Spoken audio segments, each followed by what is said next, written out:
So how did you survive those first 3 years? Well, let me see. Well, 'cause don't forget that was during COVID as well. Yep. So my son never went to school Oh because by wow. the time Okay. it was time for him to go to school, it was COVID, and I wasn't going to send him to school with that. So we just decided to homeschool him as well. We probably would have sent him to that same Montessori school that we love, at least for a little while, and then homeschool, but that didn't work out. And it actually worked for him because my son, he's not so much now, but at the time he was very, very shy. And I think I would have traumatized poor child if I had to send him to school because that's how shy he was. But now he's not as like that. But he said he loves homeschooling. He wants to keep doing it. So we'll do it unless something changes. But I think that resisting, Hmm. I was resisting a lot of things. My being introverted, Mm-hmm.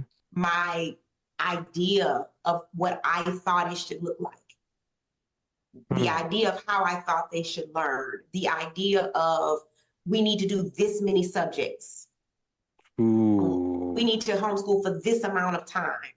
Oof. Once I was able to let all of those things go and I accepted my energy levels, my style, their style, how much time I really had to give to homeschool and be consistent, that's when things started. Hmm. So it's the hearing it more so now. It's almost it's a unlearning for the parent as much as it is learning for the actual child. How do you Absolutely. how do you stay, I don't want to say encouraged, but how do you stay inspired as you're unlearning at the same time that you're teaching somebody else? Back to that, to the why. Hmm. Trust me, there's plenty of times when I'm like, you know what, I'm gonna send y'all to school my long time or being by myself for a while. But when I look at the alternatives to Hmm. sending them to school for our family, it's an absolute no. I think you constantly are going back to, is this right for me and my kids right now? And Hmm. every time I think about it and list the pros and cons, homeschooling is always the better option for us. Now, as a African American woman, do you feel it's, I don't want to say harder, but do you feel it's not as accepted for a woman of color to make a decision like that versus maybe a different race? It hasn't been for me. Okay. I will say that majority of the people I saw growing up were Black. And Hmm. so I will say the resources of what you see online, like when I go look at podcasts, normally I don't see me, right? And so I think that is sometimes maybe a little bit difficult in the sense of it would be nice to see more of me, but I have found resources with anybody Hmm. because I really think it's a personality thing. The people that I've resonated with the most, we have similar personalities, similar viewpoints. Okay. And so I think that's the most important factor. It'd be nice to have a little sister in there, laughing and cackling, but that's not, why I'm there. So, because I have my village, I have my people that I'm dealing with on a regular basis. But so it would be nice to see. It would be nice to see people of color, someone Black, doing what I'm doing and that relatability. But I don't think it's necessary. Hmm. Not This for is me. this is kind of off topic, but on topic. You should definitely consider having a podcast. I do. You should definitely consider, you have not only do you have so much to offer, but you have so much to offer in different, like under one big umbrella in different sects of it. So if I don't know if you ever knew that I actually love teaching people how to make podcasts. The thing is, I don't really like talking about homeschooling in a sense of like how to set it up and how to do. I love talking about this aspect of it because Mhm. I think homeschooling is very personal. And, Yes. and so a lot of people want to get into curriculum and what do you use? And if you knew what I did, you'd probably be like, girl, what are you doing over there? But I don't get so much into the curriculum. The way we homeschool it is core subjects, math, reading, writing, grammar. And then we do a lot of life skills, a lot of relationship building. Yeah, so I love it because first you said something that stuck out, and I think we can apply this to like life in general. If you really get clear on what your why is, the other stuff would kind of take care of itself. Like you said, we got clear on the vision for our family, the why for our family. So then the curriculum was last. I think what people are seeing now, and you can let me know if I'm wrong, is they're going curriculum first, and then that's where they're finding so much tension because I think that's like throwing the kid right back into public school in their pajamas. Yes, absolutely. That's the first question I get anytime someone asks me, what kind of curriculum do you use?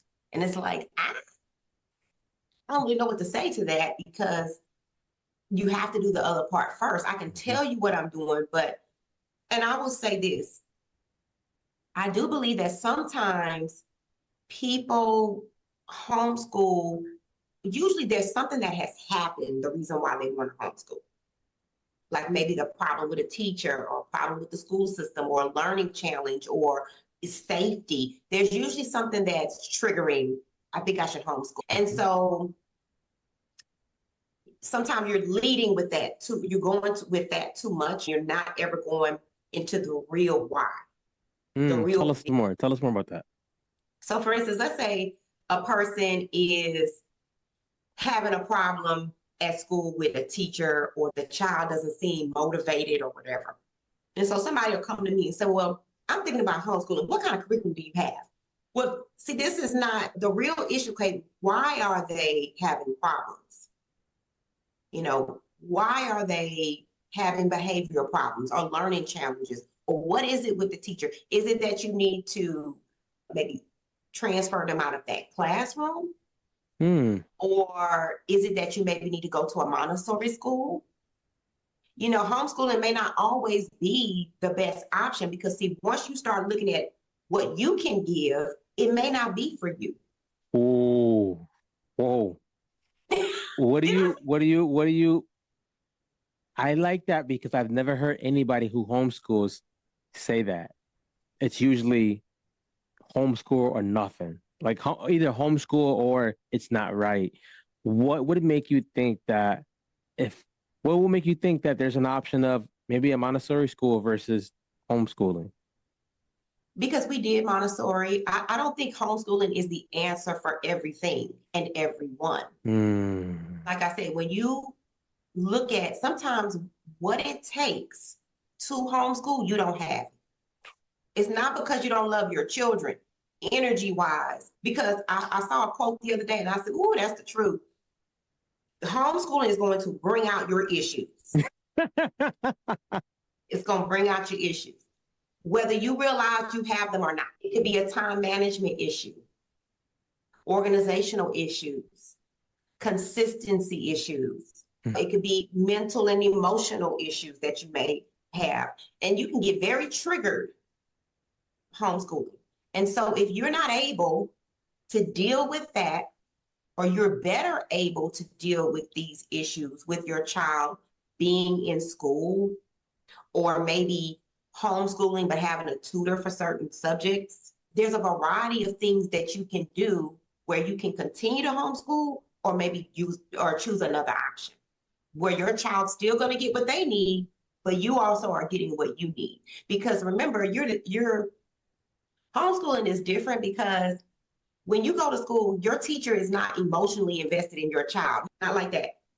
What's most important when you homeschool is the relationship you have with your child.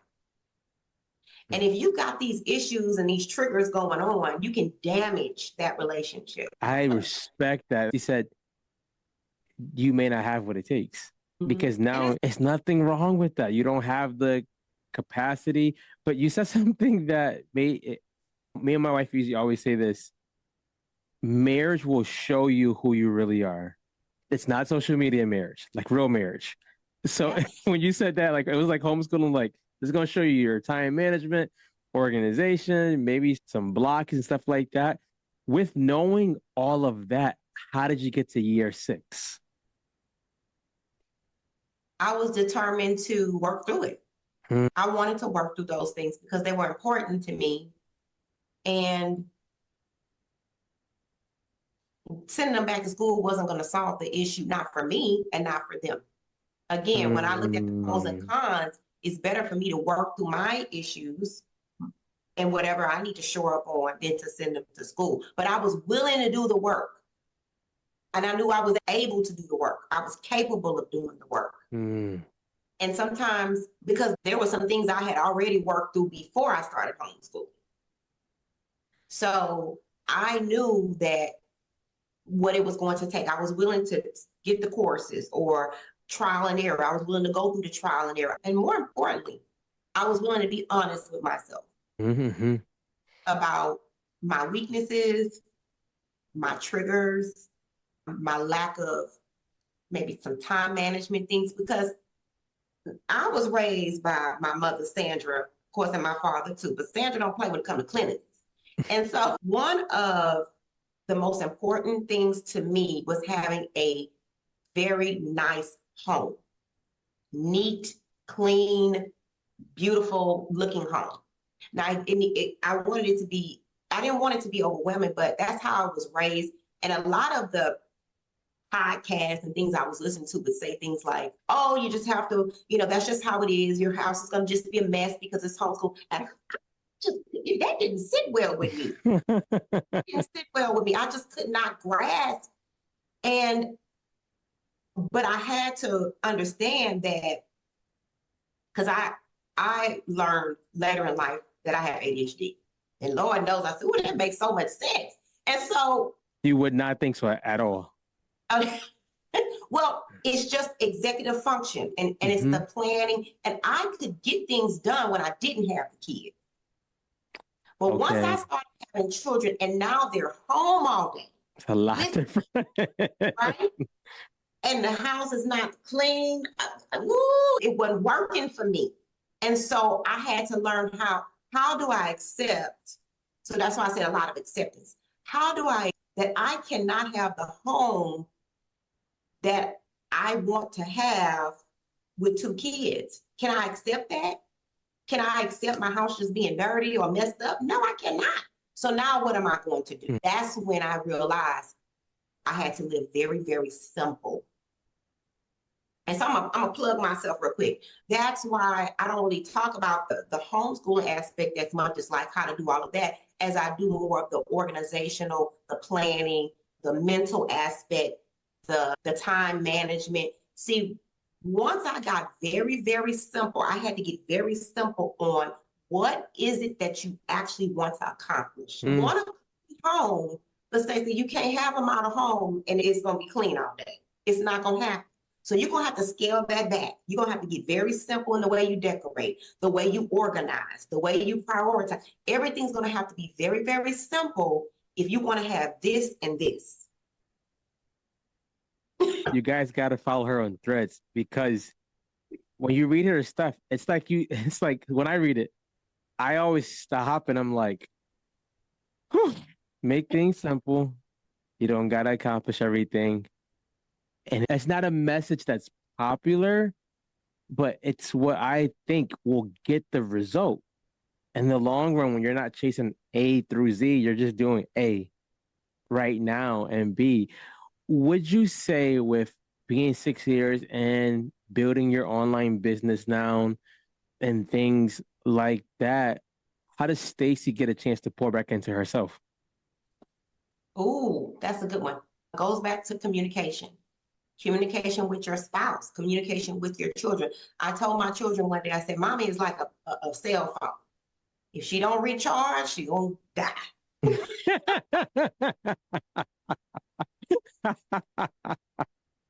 So, because I would say things like, I need some alone time, I need some personal time, I'm gonna leave and do this. And my kids felt like I didn't want to be with them. And when I explained it to like that, when I told them it's like a cell phone, I have to recharge, or I won't be able to operate. You won't be able to call me. I won't be there. And so communicating that with my husband, communicating that with my children, accepting for myself that I need time alone. So once a week, I try to get out the house by myself a couple hours. Nice. I try to be in bed by 10 o'clock. Nice. I wake up early and I incorporate breaks throughout my day. When I'm taking a break, they're taking a break. Or, getting outside every morning, I make sure I go for a walk. I do a 30-minute walk every morning. These things I've learned to incorporate throughout my day, making sure that husband and I have date night. I have very supportive community of people that help us, my parents, my husband's parents and friends. I have learned to ask for help. That's a big one. It's a big one because you're taking on such a humongous responsibility. And I know your kids are young, but I hope one day when they're older, they'll look back and realize the sacrifice that mom and dad made was to set me up for something super good. So we're landing the plane. So I have 5 random questions. They're rapid fire questions. So you can't think for a long time. You got to answer them as fast Okay. as fast as you can. You ready? Yeah. All right. First one, no money limit. Where would you go live for a week? The islands. Ooh, which one? I love Jamaica, but I want to Hmm. try something new. So St. Martin. Okay. I like it. All right. You get to buy one thing. It has to be something just for Stacy. No money limit. What would it be? Ooh, an all-inclusive vacation. Third, I love all-inclusive. I love it. I love it. Third question. Favorite movie? Color Purple. Okay. Now, did you like the remake? No, I did not. I did not. Okay. I don't feel bad. I felt disappointed. I was disappointed. I was like, you should have left it alone. But let me tell you, can I tell you why real quick? Yeah.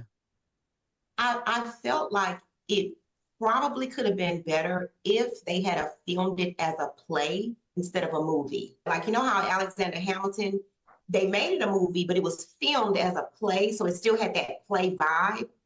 I think if they had done that, I think trying to make it a movie when it was originally a play, I think it messed up the vibe. As soon as I heard the singing and stuff like that, I was like, I want to leave. I was hurt, but it's okay because I still let it go. I was like, all right. Fourth question. Okay. If you could give the 18-year-old Stacy some advice, what would it be? You don't have to know what you want to do with the rest of your life because nobody else knows. Nobody else knows. Even when they tell you they know, they don't know. And it's okay to change your mind. Absolutely. Number 5, the last question. If you had the ability to work or partner with one person in the world, who would it be and why? Or Anything. to work and partner with one person in the world, dead or alive. Dead or alive? I do dead or alive. I know you said don't think about it, but right now what's coming to my mind is Maddie James. Why is that? I don't want to sound not humble or anything, but I just see myself in her in that she likes nice things, but her family is important to her. She realizes the work that it takes to get to where she needs to be. She is a very organized person, but she also has a team of people that are helping her. And I admire that. And even though we're maybe doing different things, because I'm nowhere near where she is, that is what I like about her content. I love it. Well, guys, we are wrapping the conversation up with Stacy. If you guys are not following her on Threads, please go follow her because the information is honest and it's refreshing because we don't usually get people talking about, I'm simplifying things. I'm making things simple so that I don't have to be chasing 80 things. Stacy, what words would you leave the audience with to wrap up? I would leave them with, if you are a homeschooler who is trying to grow a business or in the midst of growing a business, but your family is important to you, your home is important to you, keep things very simple so that you can make the progress that you want to make. Stacy, thank you again for coming on the show. We will talk to you. Thank you.